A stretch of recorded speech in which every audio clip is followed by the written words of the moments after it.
Alright, welcome back to the Kyrpton Report. I am your host, Tyler Patrick, and with me is the Jimmy Olsen to my Supergirl, the lovely Jania. Hello, Jania.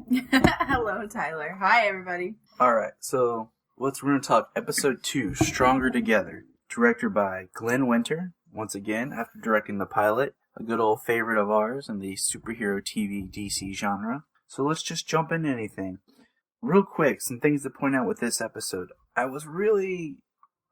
I know you liked it, and I was unsure on how I felt when they did the lines like, it looks like a job for Supergirl. Yeah. And a single bound, stuff like that. I was kind of like, okay, we can't get a little bit more original here with Supergirl? That was cute. It was kind of classic. It was fun. I like that we got a good mention of Clark Kent. That was cool. We got a name drop of the Daily Planet. Yeah. Now, one thing is, I made my notes here that Helgemite in the comics was not an alien, but in this they made him out to be an alien. So that was kind of cool and different. Mm-hmm. The other thing is, and I find this just ironic, is the fact that in Season 1, Episode 2 of Smallville, Clark fights a bug. Pretty That's much. funny. It's called bugs. So, yeah, patterns. It was neat that they did show Kara with Crystal Tech, and the way Kyrpton looked looked like a blend of the Man of Steel Kyrpton and the Donner Kyrpton. Just the way everything is kind of setting up. Gotcha, yeah. Now, this is one thing I was wondering. Why is the DEO not worked and paired with Superman before? Like, why is it so just, they're like, oh, now Supergirl's here? Yeah, just to the area that she lives in. I don't know. It's kind of strange, isn't it? I guess it made me wonder. I was like, why are they not doing more? Like, if they've been hunting these, why is, like, all of a sudden now we have the Fort Ross issues? You know, like, they've been doing this for a while? Like, you know, I don't know. I just feel like, why is Superman not taking care of some of these aliens? I feel like there's more to it as we develop this story. Definitely. I think that maybe the reason why Superman doesn't want to work with them is because, you know, he can't be Superman there. You know, he can't do what he's trying to do underneath of their watch. I think that's a lot of it, honestly. I think he's more, like she said, he's more of a loner. Yeah, that's a good idea. No, okay, so, boom, opening scene, she goes to help. She asks the police chief, what can I do? So obviously she's trying to get help. She didn't mean to rip the boat and spill oil. They could have told her, lift the boat and do this. Or push the boat, you know, instead of pulling on it. You should always push, never pull. They teach you that in safety, like every job. Now okay, so where do you think National City is? In the DC, like... I'm not sure. How about you map it out for us, Ty? Well, my thing is, I feel like National City was made up for the show. Okay. I couldn't find any comic reference. If I'm wrong, someone please tweet at us. And it definitely is somewhere coastal. I mean, we know, like, just, they shoot in California, because CBS has money. Mm-hmm. But, like, you see the palm trees. And then, but when I think that, I think Coast City. So, and this, we haven't had any other named city drops except Metropolis so far. And I know that, I need to go back and watch the pilot, because I know Jimmy makes a comment about, like, a directional move he made when coming to National City. So, but it just looks too West Coastian. So I don't know. Maybe it's near Coast City. I don't know. I'm just trying to figure out my DC here. Now, what I really thought, we got a small intro to Maxwell Lord, which is cool, and we'll talk about his character more later. But the idea that kryptonite is very rare, and like a lot of, she didn't really know about it till last episode, and then they show it in this one. And I like the idea that kryptonite is not that common. Yeah. Like, I would like to see a Superman story, really, where there isn't kryptonite. Because then what? then there's nothing that can stop him. Exactly. You have to... But then there's no struggle. There's no challenge for the superhero. You know, you have to have some kind of a pull. You have to have some kind of a challenge. And So? He's Superman. She's Supergirl. Yeah. They don't need no kryptonite.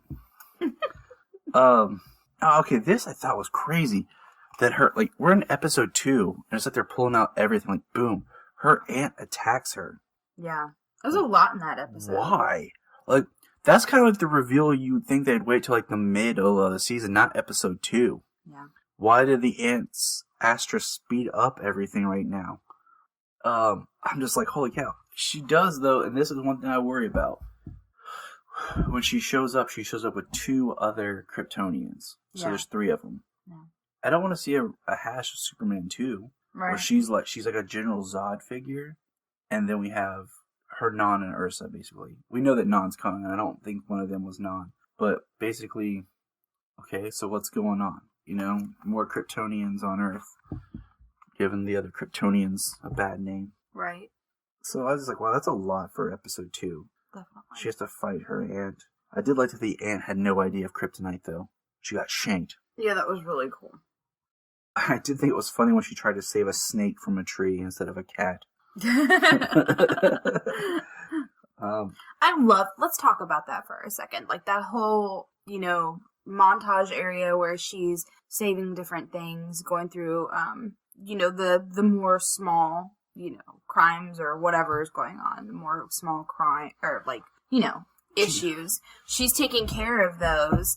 And I really love that. I really love that montage and everything. And it shows that she's really trying to become, you know, the hero character. Yeah, but she's working on it. It's not just something that she jumps into. And I love that about this character so far. I feel like with Superman, yeah, like he had to work on it. I mean, and of course I'm just talking about Superman in general here, guys. Mm-hmm. You know, he had to work on it. But I definitely feel like it was more easy for him, you know. But for her, she's kind of living in his, you know, now perfect shadow. So she's trying to become a hero where there's already a perfect hero, you know. So that's really difficult right there for her. But I love seeing the struggle. I love seeing the challenge that she's going through it. I love seeing her arc into this really cool superhero that she's going to become. It's just really neat. She's definitely paving her own way, making her own path. And that shadow is always going to be something huge, and it's kind of sad. It's like a bittersweet. Right. Now, one scene I loved in this episode was where Alex takes Kara into the room and turns on like the kryptonite lamps, and they fight. Because I always thought that something like with Superman was he needed to learn how to fight, not rely on his strength and his powers, but just learn how to actually fight. Right. And I always thought that would be a cool scene between like Superman and Batman, where like Batman's teaching him how to actually fight. Right. In an environment where they're on an equal plane. So I thought that was awesome that Kara can actually learn how to fight and use her skills and not just rely on her powers. See, Solomon agrees with us. Yeah, he totally does. I did think it was neat how at the end we kind of have a fortress of solitude for Kara. You know, there at the DEO. Yeah. Only her hand can enter it, so I thought that was cool. Now, before we get to the big what the moment that you had, that you looked at me like, huh? Let's look at the fact that Kara's, a way that this show is different with, and we'll just use Flash Arrow, is you have Team Arrow, you have Team Flash working, but Kara has 2 teams. She has her DEO, and then she has Jimmy and Wynn and her doing Supergirl stuff. Yeah. So, that's kind of neat. They have their own little, like, 2 different sides. But Jania, how familiar are you with the character of Hank Henshaw? Because when his eyes went red, you were like, huh? Yeah. Yeah, I'm not too familiar with Hank Henshaw. Not a whole lot. I mean, I know a little bit about him. Well, in the comics, Hank Henshaw, his family and stuff were killed, and Superman wasn't able to save them in time. And then Henshaw later went crazy and kind of had multiple personalities, so to speak, where he wasn't sure of his identity, but he became the Cyber Superman. And I'm wondering where they're going to take this character. Yeah, because you can already tell they kind of hinted at his loss. You remember that? Yeah. Yeah. So I'm curious about what Henshaw's going to be. That's very interesting. Now, we got some new casting news. We're going to get a new character called Senator Miranda. He's going to be played by Tawny Cypress. It's going to be a character created for the show. She comes to National City. And Emma Caulfield has been cast as Cameron Chase. Now, Cameron Chase had a comic book series where she was a DEO agent that had just a series called Chase. So I'm kind of interested where they're going to take that character and just that whole idea about what she's going to do. So, and then the last news, which we haven't talked about in a long time, is our good old friends over at Sci-Fi have finally come out and said they're still working on the Kyrpton series.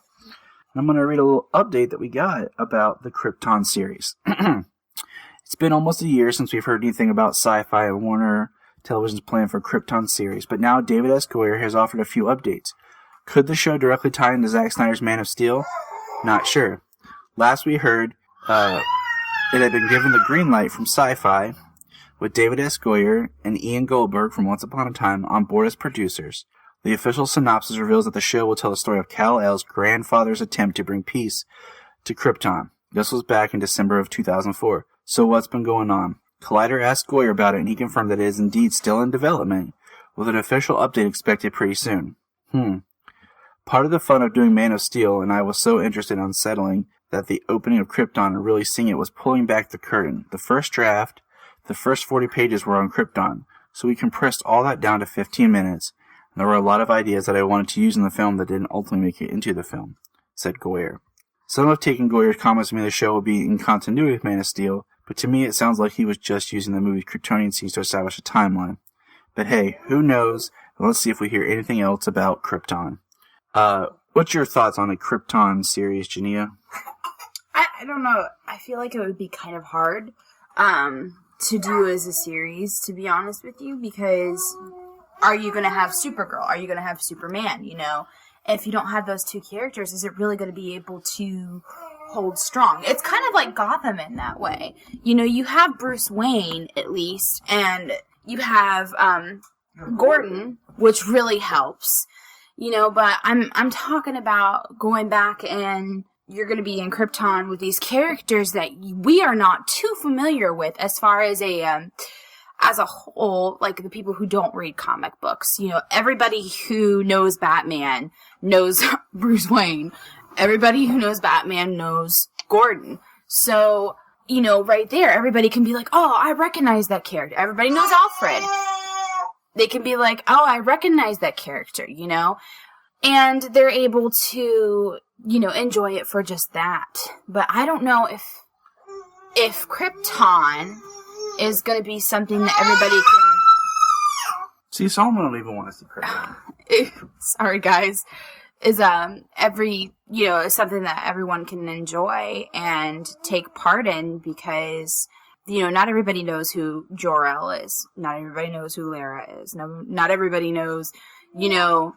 And who knows? I mean, I don't know what kind of characters they're all going to pull into the show. Maybe they won't even pull those characters in. To me, if they did the show, I think you would have a better show if you did Jor-El, Zor-El, and Zod. Yeah. And about them young, growing up on Kyrpton and their rise to powers in the society. That sounds like a very familiar plot line there, Tyler. Yeah? Yeah. Reminds me of something that Tyler has been working on writing, guys. He's actually a pretty good writer. Oh, well, thanks, baby. Yes, I am. I think because if you get too far back, you get into characters you don't know, and then do we even care about Kyrpton if it's no one we know? Because our more interest is when the Kryptonians come to Earth. But that's going to wrap up Episode 2, the Kyrpton Report. Thank you guys, and we'll see you next week. Bye, guys.